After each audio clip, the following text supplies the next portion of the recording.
안녕하세요. 크립토노마드입니다. 5월 한 달 내내 가장 걱정스러운 악재였던 미국의 부채 한도 협상이 큰 고비를 넘기면서 나름 자본시장에는 훈풍으로 작용하고 있는 모습입니다. 이제 6월로 접어들게 되면 몇 가지 의미 있는 상황들이 예고됐거나 기대되고 있는 상황이기도 합니다. 암호화폐 시장 전체 관점에서 바라봤을 때 핫플레이스가 될 곳이 하나 있는데 단연 홍콩입니다.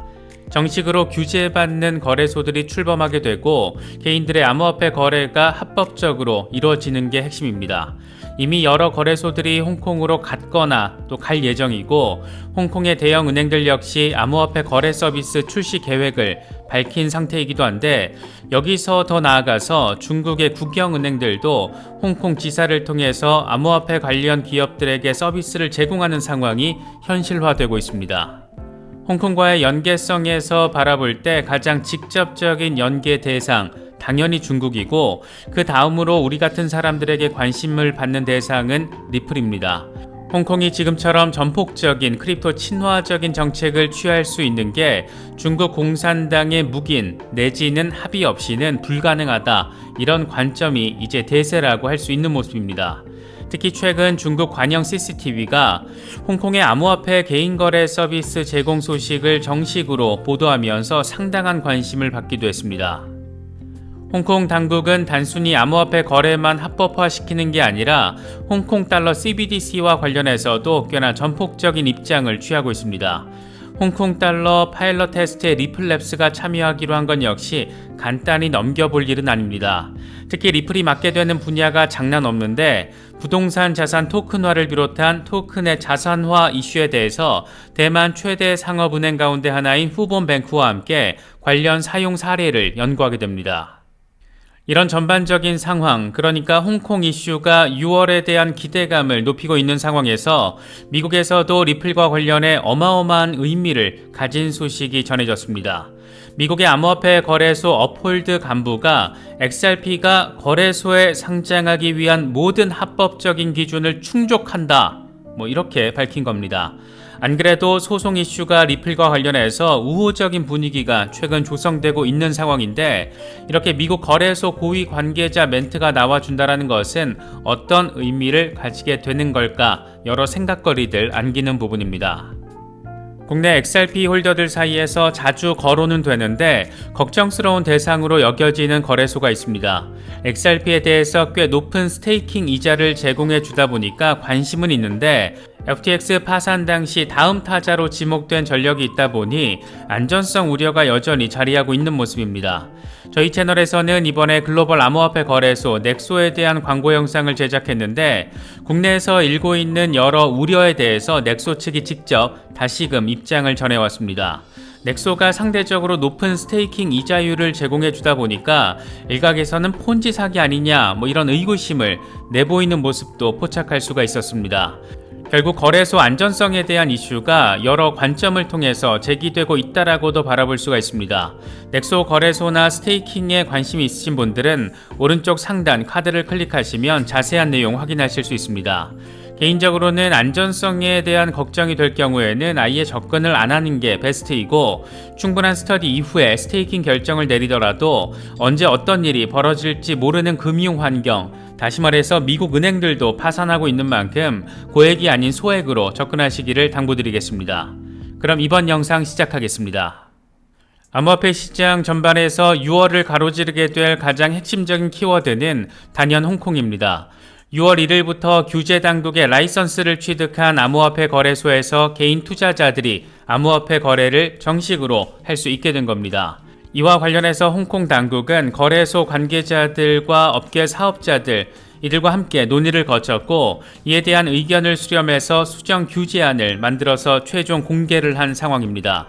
이에 따라서 홍콩에서 개인 투자자들은 6월 1일부터 비트코인과 암호화폐를 합법적으로 거래할 수 있게 되는 겁니다. 암호화폐 업계에서 세력급 자본으로 불리는 돈이 홍콩으로 들어가고 있는 상황도 눈에 띕니다. 먼저 세계 최대 암호화폐 채굴 제도 업체인 비트메인은 홍콩의 디지털 자산 운용사 메탈파에 500만 달러를 투자했습니다. 메탈파는 그레이스케일의 암호화폐 신탁 상품 기반 펀드를 조성하고 있고 이에 따라서 투자금은 이 펀드에 투자된다라고 합니다. 언제적 그레이스케일이냐 뭐 요즘 이런 말들도 나오곤 있지만 여전히 나름의 장사를 잘하고 있다는 점도 확인할 수가 있습니다. 특히나 업계 대표 셀러 가운데 하나인 우지한의 비트메인이 홍콩의 암호화폐 자산 운용사에 거액을 쏟아 부었다라는 것, 이것 하나만으로도 상당한 시사점을 안기는 부분이라고 할 수 있을 것 같습니다. 홍콩이 암호화폐 기업들과 관련해서 적극적인 이 친화 정책을 추진하고 있는 것, 다시 말해서 이런 정책 변화의 뒤에 중국 공산당이 자리하고 있을 거라는 점은 이제 정설로 인식되고 있는 모습입니다. 특히 최근 중국 관영 CCTV가 홍콩의 6월 1일 개인 투자자 암호화폐 거래 허용 소식을 직접 보도해서 엄청난 반향을 일으키기도 했습니다. 그것도 몇 줄짜리 멘트로 소식을 알리는 게 아니라 1분 40초짜리 정식 리포트를 통해서 이 소식을 비중 있게 다뤘습니다. 공산당이 통제하는 CCTV 국영방송이 홍콩의 암호화폐 개인 거래 전격 허용, 이걸 지금 중국 인민들에게 알려버린 겁니다. 이와 관련해서 비트코인 매거진은 중국 정부가 비트코인을 조용히 허용하고 있는 것이라고 나름의 해석을 제시하기도 했습니다. 이런 해석이 충분히 가능한 것은 비트코인을 표면적으로 금지하고 있는 중국의 공산당 관영 방송사가 규제받는 거래소에서 비트코인을 구매할 수 있게끔 했다라는 멘트를 하면서 ATM을 통해 비트코인을 환전할 수 있는 장면까지 선보였기 때문입니다. 중국 CCTV의 특성을 고려했을 때 이건 공산당이 오케이 하지 않고서는 방송이 불가능한 내용인 만큼 사실상 중국 공산당의 묵인 내지는 지지 아래서 홍콩이 저렇게 적극적으로 암호화폐 친화적인 스탠스를 이어가고 있구나, 뭐 이런 점을 분명하게 느낄 수 있는 그런 부분으로 생각되기도 합니다. 물론 이런 관심과 해석이 부담스러웠는지 CCTV는 해당 리포트가 나간 다음 날 관련 기사를 돌연 삭제하기도 했습니다. 당시 해당 기사 링크에 접속하면 네트워크에 문제가 발생했거나 페이지가 존재하지 않는 것일 수 있다, 뭐 이런 문구가 노출됐는데 이건 또 무슨 의미일까, 이 시장의 해석이 과장된 것일까 등등 여러 의문점들을 남기기도 했습니다. 하지만 이 보도 전후 CCTV의 행보를 보면 이전과 확실히 다르다라는 점은 확연하게 느낄 수가 있습니다. 특히 해당 리포트 보도에서는 이 사모예드 NFT가 화면에 노출되면서 사모 토큰이 일시적으로 600% 급등하기도 했습니다. 그만큼 중국과 관련해서 뭔가 작은 이 시그널이 등장만 해도 시장에서는 엄청 크게 반응한다라는 점을 느낄 수가 있습니다. CCTV가 중계한 세계 탁구 선수권 대회 단식 결승에서 갑자기 밈코인 플로키 광고판이 노출되기도 했는데 역시 이 영향으로 인해서 플로키도 한때 10% 넘게 상승하기도 했습니다. 중국이 그냥 콧바람만 날려도 시장이 급반등하는 상황, 그만큼 시장 플레이어들 사이에서 중국 진입에 대한 기대감이 어마어마하게 높다, 뭐 이렇게 해석할 수도 있을 것 같습니다.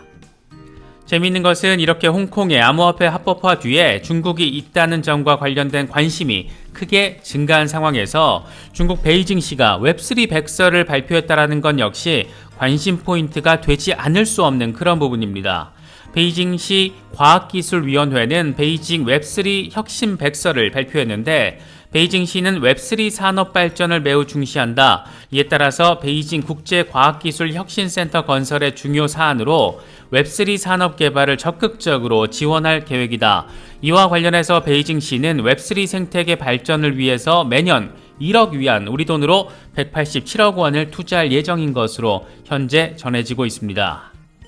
이 정도 내용만 봐도 게임은 이미 본궤도에 오른 게 아닌가, 뭐 그런 생각이 들기도 하는데 이와 관련해서 창펑자오 역시 베이징시의 웹3 백서는 홍콩의 신규 암호화폐 규제 체제 시행과 더불어서 기대를 모으는 식의 발표됐다, 뭐 이렇게 의미 해석을 하기도 했습니다. 왜 하필 지금일까? 왜 지금 중국의 베이징시가 웹3 백서를 이렇게 정식으로 런칭을 하면서 돈을 앞으로 계속 때려박겠다, 뭐 이런 멘트를 한 것인지 이 동시다발적인 시점, 이 시점에 주목을 하고 있는 겁니다.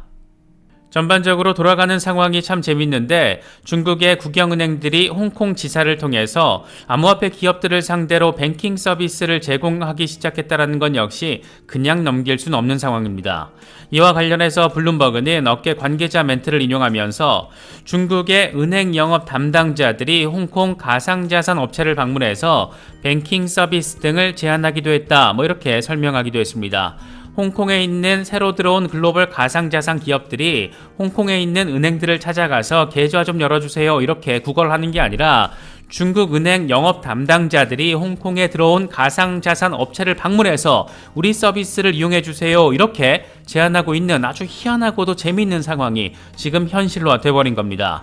특히 여기에는 중국 교통은행, 중국은행, 상하이 후동발전은행 등등 국영은행들이 포함된다라고 하는데 간단히 정리하면 돈이 되는 시장에 돈 벌러 가는 중국은행 동기신들 이렇게 정리가 가능할 것 같습니다. CBDC의 관점에서 바라봤을 때도 중국과 지금 홍콩의 관계성 아주 상당히 묘한 상황을 우리가 느낄 수가 있습니다. 우리가 잘 알고 있듯이 지금 전 세계에서 국가주도 블록체인 생태계를 가장 거대하게 구축하고 있고 CBDC와 관련해서 가장 적극적인 움직임을 보이면서 나름의 결과물을 확실하게 내놓고 있는 곳 다름 아닌 중국입니다. 그런데 중국이 홍콩을 글로벌 테스트베드 삼아서 홍콩의 크립토 친화 정책을 지원하거나 활용하는 모습을 지금 보이고 있는 건데 이 와중에 홍콩이 CBDC와 관련해서 적극적인 행보를 역시나 확인해주고 있습니다. 이와 관련해서 홍콩통화청은 금융과 결제, 기술 분야에서 선정된 16개 기업과 함께 올해 1차 테스트를 진행할 계획이고 이를 통해서 디지털 홍콩 달러의 오프라인 결제, 프로그래밍 가능한 결제, 토큰화 예금, 웹3 결제, 토큰화 자산 결제 등에 대한 심층적인 연구를 수행한다. 이런 내용을 공식적으로 발표했습니다. 그러니까 블록체인, 웹3와 관련된 거의 모든 것들을 다 때려박아서 테스트를 진행하겠다라고 밝힌 겁니다. 우리의 관심을 끌었던 것은 파트너 기업 16곳 가운데 리플랩스가 이름을 올렸기 때문인데 여기에 이름을 올린 것만도 엄청 대박이지만 그 세부 내용 역시 꽤나 섹시합니다. 바로 토큰화 자산 결제, 여기에서도 부동산 자산 토큰화에 방점이 찍힌 것으로 지금 전해지고 있습니다. 리플은 대만 최대 상업은행 중 하나인 후본뱅크와 함께 부동산 자산 토큰화에 중점을 둔 사용 사례를 연구할 예정이라고 하는데 자산의 토큰화는 블록체인 시대의 핵심 요소이고 간단히 말하면 모든 걸 NFT화 시켜서 이걸 통해 실제 거래를 이루어지게 만들게 하는 작업을 의미합니다. 증권, 채권뿐만 아니라 부동산까지도 토큰화 작업을 거친다라는 건데 이건 사실상 웹3 시대와 메타버스 시대를 앞두고 홍콩 정부가 꽤나 전폭적인 컨셉을 이미 세웠고 이걸 구현하기 위한 기술 파트너로 리플을 선택한 것으로도 바라볼 수가 있습니다. 그런데 얼마 뒤에 이런 내용을 공식적으로 밝힌 뒤 얼마 뒤에 베이징시가 웹3 백서를 발표를 한 겁니다. 특히 토큰화된 부동산과 대출 프로토콜을 결합한 리플 솔루션과 CBDC의 만남이라는 점에서 이번 홍콩 통화청의 발표는 좀 더 눈길을 끌 수밖에 없지 않나 생각되기도 합니다. 우리가 모두 잘 알고 있듯이 리플레저는 각국 중앙은행의 CBDC들이 서로 즉각적인 상호 교환이 가능하게끔 하는데 최적화되어 있고 서로 다른 CBDC를 브릿지 커런시로서 XRP를 활용해 마구마구 즉각적으로 손쉽게 실시간으로 교환할 수가 있습니다. 그런데 여기에 더해서 토큰화된 자산을 CBDC 거래하고 대출하는 상황을 구현하겠다라는 게 이번 홍콩 통화청의 목표 과제 가운데 하나이고 이걸 구현하기 위해서 선택된 것이 바로 리플랩스다. 이 정도로 아주 깔끔하고 논리적으로 정리가 가능한 상황입니다. 6월 암호화폐 시장의 핵심 화두가 될 홍콩과 중국 이슈 그리고 여기에 개입돼 버린 리플. 그런데 리플과 관련해서는 미국에서도 꽤나 의미 있는 소식들이 진짜 연일 매일매일 하나씩 더해지고 있습니다. 이번에는 미국의 암호화폐 거래소 업홀드의 최고 매출 책임자 낸시 비튼이 XRP가 거래소에 상장하기 위한 모든 합법적인 기준을 충족한다. 이런 꽤나 전폭적인 멘트를 날려줬습니다. 이 양반의 직책, 최고 매출 책임자, 그러니까 XRP 상장시켜서 돈을 더 많이 벌어야 이 사람이 돈을 더 벌고 승진할 수 있는 그런 자리에 있는 사람이 지금 XRP가 거래소에 상장하기 위한 모든 합법적인 기준을 충족한다. 이런 엄청난 멘트를 제시를 해버린 겁니다. 이 양반은 이와 관련해서 몇 가지 세부 사항을 함께 설명을 해줬는데 업홀드는 자체적으로 엄격한 상장 기준을 갖고 있다. 합법성을 검토하는 상장위원회도 운영하고 있다. 실제로 우리에게 상장을 신청하는 토큰 프로젝트의 70%는 기준을 충족하지 못하지만 XRP는 모든 심사 항목을 충족했다. 리플이 SEC와 소송을 벌이고 있지만 XRP를 상장 폐지해야 될 법적 선례를 찾지 못했다. 뭐 이렇게 설명을 했습니다. 판례 자체가 없다라는 겁니다. 소송 상황은 SEC가 원하는 대로 진행되지 않고 있고 이렇게 거래소들이 하나둘 움직이면서 XRP의 미국 유동성과 관련된 움직임을 보이고 있고 이렇게 아주 흥미로운 상황이 지금 우리 눈앞에 펼쳐지고 있는 그런 상황입니다. 분위기가 이렇게 우호적인 가운데 XRP의 흐름 자체도 아주 순조로운 흐름을 보여주고 있습니다. XRP는 역헤드앤숄더 패턴을 완성한 상태인데 현재 황소 세력의 1차적인 목표 지점은 0.5달러, 그런데 이미 0.49달러를 돌파해버린 상태입니다. 20일 지수이동 평균이 0.46달러 부근이고 여길 잘 지지받아주고 있어서 추가적인 반등 기대감 가질 수 있는 상황인데 곰 세력이 미친 척 달려들어서 매도 물량 퍼 부을 경우에는 1차적으로는 0.44달러, 여기도 깨질 경우에는 0.4달러 후퇴 가능성, 뭐 이 정도로 단기적으로는 지지라인 또 저항라인 체크하시면 될 것 같습니다. XRP의 단기적인 흐름과 관련해서 대표적인 XRP 맥시멀리스트 다크 디펜더는 XRP가 조만간 0.5314달러를 터치할 것이라는 전망을 제시했습니다. 일간 차트를 기준으로 보면 XRP는 이치모쿠 구름대 위에 지금 자리하고 있고 RSI 역시 50 이상이다. 그래서 흐름이 좋아 보인다. 단기적인 저항 라인은 0.5314달러, 지지 라인은 0.4531달러 뭐 이렇게 전망을 했습니다. 앞서 다크 디펜더의 경우에는 XRP가 랠리 준비가 됐다라며 8월 말까지 돌파 발생 가능성이 있다. 1.33달러를 돌파한 뒤에 다음 목표는 3.82달러가 될 것이다. 뭐 이렇게 전망하기도 했습니다. 여기에 더해서 중장기적인 전략과 관련해서도 전망을 제시했는데 XRP 폭등 3단계 로드맵 뭐 이렇게 제시하기도 했습니다. 단기 목표는 3.82달러, 중기 목표는 22달러, 역사적인 목표는 150달러 이상 뭐 이렇게 될 것이라고 나름의 기술적인 분석을 통해서 전망을 하기도 했습니다. 최근 암호화폐 하드월렛 기업 레저가 시드문구 복구 기능이 포함된 서비스 출시 계획을 발표하면서 한바탕 난리가 났습니다. 내가 아닌 제3자가 시드 문구를 복구할 수 있다면 내 자산을 컨트롤할 수 있다라는 의미여서 대체 왜 레저가 이런 선택을 한 건지를 놓고 여러 비판이 나왔던 겁니다. 레저의 경쟁사들에게는 레저의 이 같은 위기를 기회로 활용할 수 있는 상황이고 그래서 여러 업체들이 특별 할인 행사를 벌이고 있습니다. 저희 채널과 파트너십을 맺고 있는 디센트 역시 채널 특별 할인 가격에 더해서 여기에 추가로 30% 할인을 5월 31일까지 제공한다라고 합니다. 이렇게 되면 10만원 미만의 가격대로 구매할 수 있는 건데 개인적으로는 9만원대 디센트 월렛은 이번에 처음 보는 것이어서 콜드 월렛 구매를 고민하고 계신 분들은 이번 기회를 활용하시는 것도 나쁘진 않을 것 같습니다. 추가 할인을 받기 위해서는 쿠폰 코드를 입력해야 하는데 이건 댓글 상단에 고정시켜 놓도록 하겠습니다. 단기 대응 위주로 하시는 분들은 굳이 구매하실 필요는 없을 것 같고 중장기 대응을 하시는 분들은 콜드 월렛이 됐든 탈중앙화 거래소가 됐든 리스크 분산 관리를 하시는 것도 생각해 보시면 좋을 것 같습니다. 특정 거래소나 코인과 관련된 이체 문의는 디센트 고객센터를 통해서 확인하실 수 있습니다. 이번에 준비한 영상은 여기까지입니다. 시청해 주셔서 감사합니다. 지금까지 크립토 노마드였습니다.